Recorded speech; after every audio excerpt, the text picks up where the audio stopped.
Hello guys! Last March 18, we went to Tagaytay and favorite talaga namin ni Habi ang Tagaytay, especially kapag weekdays, no holidays, and it was a rush hour.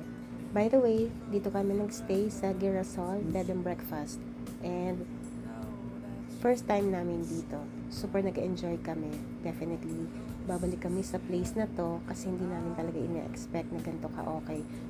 Super approve sa akin dito. Malinis, maganda, mabango, maayos ang place, and very accommodating ang staff. So, good for to lang kinuha namin na bedroom. Ayan yung toilet, sleep. Ganda, di ba? Malinis yan, and complete yung kailangan nyo. Ayan yung bed. Meron din windows. Nanonood si Habi ng TV. Ayan. Maliit lang place.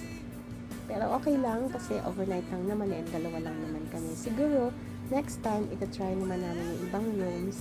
Super nag-enjoy kami talaga dito and babalikan namin ang place na to. Thank you, Girasol!